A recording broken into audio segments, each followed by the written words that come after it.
17 सितंबर 2022 भारत के इतिहास में ये तारीख याद रखी जाएगी, क्योंकि आज एक बार फिर से देश में चीतों की चहलकदमी हुई है। मध्य प्रदेश के कूनो राष्ट्रीय उद्यान में इन चीतों को देश के प्रधानमंत्री की मौजूदगी में छोड़ा गया है। देश के प्रधानमंत्री खुद इस मेगा इवेंट में मौजूद रहे। आज से लगभग 75 वर्ष पहले देश में आखिरी बार 3 चीतों के शिकार की खबर सामने आई थी।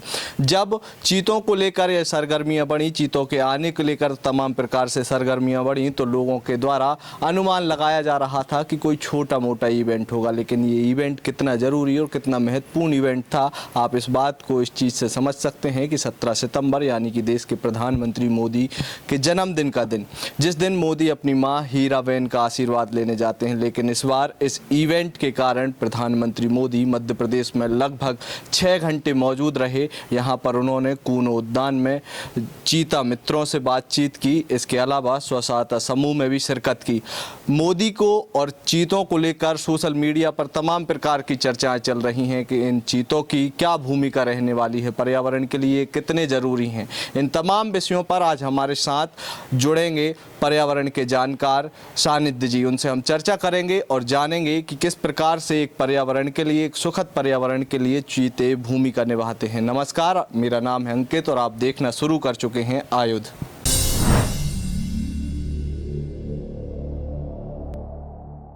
सानिध्य जी, एक बार फिर से 70 सालों बाद देश में चीते आए हैं। चीतों की पर्यावरण में और जिस स्थान पे चीते छोड़े गए हैं वहाँ की जलवायु में क्या भूमिका रही? देखिए, चीते जो हैं वो अम्ब्रेला स्पीशी में आते हैं, और अम्ब्रेला स्पीशी का मतलब ये होता है कि अगर ये स्पीशी उस जंगल में या आसपास के इलाके में है तो वहाँ का वन क्षेत्र बहुत अच्छा होगा, वहाँ पे जो बायोडाइवर्सिटी है वो बहुत अच्छी होगी, और जितने भी जीव जंतु हैं, जलीय प्राणी हैं या फिर जो पेड़ पौधे हैं वो बहुत अच्छे होते हैं। आप ये मान लीजिए कि अगर किसी जंगल में चीता है, अभी जैसे आज चीते की बात हो रही सबसे ज़्यादा कि चीता है, चीते को रीइंट्रोड्यूस किया गया, चीता जो कि एक्सटिंक्ट हो गया था।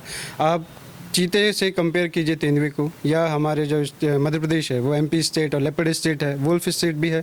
अगर आप देख लीजिए बांधवगढ़ नेशनल पार्क को, कान्हा नेशनल पार्क को, पन्ना नेशनल पार्क को, इनकी बायोडाइवर्सिटी बहुत अच्छी है, और ये अम्ब्रेला स्पीशी होने के कारण यहाँ जंगल भी बचा हुआ है, ग्रीन कवर भी बहुत अच्छा है, और हम यहाँ पे हर किस्म के जीव जंतु देख सकते हैं। तो चीते के आने का मतलब है कि कूनों के आसपास और कूनों में वैसे तो वन विभाग ने और मध्य प्रदेश सरकार और केंद्र सरकार ने बहुत अच्छे प्रयास किए हैं, जिससे कि इसको इस स्थिति में लाया गया, जंगल को या अपने नेशनल पार्क को, कूनों को इस स्थिति में लाया गया ताकि वहाँ चीते लाए जा सके।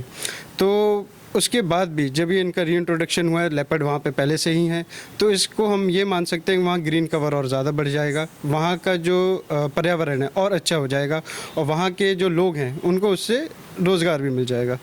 बिल्कुल, कहीं ना कहीं देश में और लगभग बहुत बड़ी संख्या ऐसे लोगों की है जिन्हें ये पता नहीं था कि देश में चीते गायब हैं। लोग तेंदुआ को ही चीता समझते थे। तो इन दोनों में क्या बेसिक फर्क रहता है? देखिए, बेसिक अगर हम फिजिकल अपीयरेंस की बात करें तो तेंदुए का वज़न बहुत ज़्यादा होता है। तेंदुआ देखने में भी, चूँकि वज़न ज़्यादा है तो देखने में अलग से समझ में आता है कि ये तेंदुआ जा रहा है। अगर हम जो लोग इस बारे में जानते हैं कि चीता और तेंदुए अलग हैं, तो चीते का वज़न तेंदुए के वज़न से काफ़ी कम होता है। चीते का शरीर भी बहुत पतला होता है, वज़न कम होने के कारण हल्का होता है। चीता बहुत तेज़ी से दौड़ सकता है, तेंदुआ बहुत तेज़ी से नहीं दौड़ सकता। मुख्य अंतर यही है कि उनको फिजिकल अपीयरेंस है। जैसे मान लीजिए कभी कोई चीता या तेंदुआ किसी के सामने आ जाएगा तो वो अंतर केवल उसके वज़न से ही कर पाएगा कि इसका वज़न अगर ज़्यादा है, और अगर उसके शरीर में जो हम चीते को कह सकते हैं चितकबरा जैसा, जो हम वहाँ आम बोलचाल में वहाँ की भाषा है तो उसमें चितकबरा बोलते हैं, तो उसमें अगर छोटे छोटे निशान हैं, जो स्पॉट्स होते हैं, तो वो चीता रहेगा, और जिसमें स्पॉट्स नहीं है वो तेंदुआ होगा। अच्छा, तो और इसके अलावा जैसे हम बात करें कि जंगल जो है, जंगल अपने आप में एक दुनिया होती है, और दुनिया में हर किसी जो शक्तिशाली होता है उसका प्रभुत्व होता है। तो ऐसे में बड़ी संख्या में कूनों में अभी तेंदुए मौजूद हैं, 100 से ज़्यादा जिनकी संख्या बताई जाती है, और महज 8 वहाँ पर चीते छोड़े गए। ऐसे में संघर्ष की कितनी स्थिति बनेगी तेंदुआ की? देखिए, संघर्ष की स्थिति बन सकती है, इससे कोई ये नहीं कहेगा कि नहीं बनेगी स्थिति, हम रोक देंगे, चूँकि वो जंगल है, और जंगल में जब विचरण करेंगे जानवर तो आपस में टकराव भी हो सकता है। चूँकि चीतों को रीइंट्रोड्यूस किया गया है तो वन्य विभाग अपने आप ये कोशिश करेगा और सरकारें अपने आप ये कोशिश करेंगी कि इनमें कन्फ्लिक्ट कम से कम हो पाए, ताकि किसी को भी ना तेंदुए को कोई नुकसान हो, ना चीते को कोई नुकसान हो। जहाँ से नामीबिया से ये चीते लाए गए हैं, नामीबिया की जलवायु और भारत की और ख़ास तौर पर मध्य प्रदेश की जलवायु में बड़ा डिफरेंस होगा। ऐसे में चीते क्या अपने आप में इतने सक्षम होते हैं कि वो जलवायु को अपनी तरीके से सहज कर? देखिए, पहले तो ये बताना चाहूँगा कि कूनो में कई दशकों से ये कार्य चल रहा था कि वहाँ पे रीइंट्रोडक्शन होगा चीतों का, और कई कमेटियाँ बन चुकी हैं, कई एजेंसीज़ ने इस पे सर्वे किया, काम किया, रिसर्च किया कि कहाँ बेहतर होगा चीतों को रीइंट्रोड्यूस कराना। तो नामीबिया से वो उनको लाया गया है, यहाँ उनको रीइंट्रोड्यूस किया गया। तो बट ऑब्वियस है कि उन्होंने डिसीज़न ले लिया होगा कि यहाँ बेहतर है, और चूँकि उनको अभी जो हम कोविड के दौर में सुन चुके हैं आइसोलेशन में रखना और क्वारंटीन रखना, तो वो कुछ दिनों का फेज़ रहेगा। उसके बाद उनको उनके बाड़े जो बड़े किए जाएंगे उनके बाद उसमें छोड़ा जाएगा। तो अभी ये कहना बहुत जल्दबाजी होगी कि कोई नुकसान होगा उन्हें, क्योंकि इतनी एजेंसीज इसमें काम कर रही थी, वन विभाग ने इतने सर्वे किए हैं, नामीबिया की टीम में भी किए होंगे, तो ऐसा कहना कि कोई नुकसान होगा ये गलत होगा इतनी जल्दी। बिल्कुल, जब आज देश इतना बड़ा इवेंट देख रहा था, प्रधानमंत्री खुद उस इवेंट में मौजूद थे और मध्य प्रदेश को एक जिम्मेदारी सौंप कर गए हैं कि मध्य प्रदेश ने कभी मेरा भरोसा नहीं तोड़ा, एक बार फिर से भरोसा जता के जा रहा हूँ। तो कहीं ना कहीं एक बड़ी भूमिका जो कूनो के आसपास का श्योपुर जिले का जो क्षेत्र है वहाँ के लोगों पर भी इससे किस तरीके का प्रभाव पड़ेगा, क्योंकि आमतौर पर अब वहाँ पर कहा जाएगा कि लोग बड़ी संख्या में घूमने भी जाएंगे, तो ऐसे में किस तरीके से आप देखिए, जब हम ये बात कर रहे हैं कि प्रधानमंत्री जी स्वयं जिम्मेदारी देकर गए हैं मध्य प्रदेश की जनता को, तो ये हम सबका दायित्व है कि हम उसको बचाएं, और उसको बचाने का सबसे अच्छा यही तरीका होगा कि हम उसके बारे में लोगों को अवेयर करें, बच्चों को। उसके बच्चे तो खैर जानते ही हैं कि चीता इस दुनिया में सबसे तेज़ दौड़ने वाला जानवर है। हमको उसको बचाने के लिए, जैसे हम टाइगर कंजर्व करने के लिए बातें करते हैं, वैसे हमें चीतों का भी इम्पोर्टेंस लोगों को बताना पड़ेगा, और सबसे बड़ा प्रभाव पड़ेगा वहाँ के लोगों पर, जो आसपास जो जनजातीय समाज रहता है या जो आसपास गाँव हैं उनके लोगों को रोज़गार मिलेगा। बाहर से लोग आएंगे, नई बाहर से जो लोग आएंगे वो अपने साथ रोज़गार के नए साधन उपलब्ध कराएंगे, लोगों का आय में वृद्धि होगी, उनका रहने का स्तर बढ़ेगा, परचेजिंग पावर बढ़ेगी। तो इकोनॉमिक डेवलपमेंट जो इस एरिया का है वो बेहतर हो जाएगा पहले के मुकाबले। बहुत तेज़ी से नहीं, फेज़ वाइज होगा, लेकिन वहाँ के लोगों की जो ज़िंदगी जीने का तरीका है वो पहले से बेहतर हो जाएगा। अब जैसे आप देख लीजिए, कूनो की ग्वालियर से करीब दूरी जो है वो 165 किलोमीटर दूर है, झांसी से भी करीब इतना ही 150 से 200 पौने 200 किलोमीटर करीब दूर है।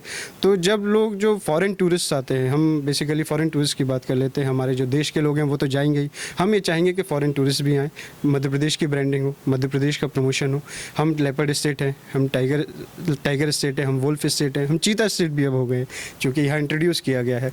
तो हम ये चाहेंगे कि देश के लोग तो जाएंगे ही, बाहर के लोग भी आएँ। तो जो बुंदेलखंड सर्किट, छोटे छोटे जो सर्किट्स होते हैं उनके घूमने के लिए, जो वहाँ जाते हैं, जो ओरछा जाते हैं, खजुराहो जाते हैं, ग्वालियर जाते हैं, आगरा जाते हैं, हम उनको ये प्रमोट करेंगे कि भाई आप आइए और कूनो भी जाइए, चीतों को देखिए, वहाँ की जलवायु को देखिए, वहाँ के पर्यावरण को देखिए, जंगल को देखिए, वहाँ के जो आसपास आदिवासी जनजातीय समाज रहता है उनको देखिए, उनसे मिलिए।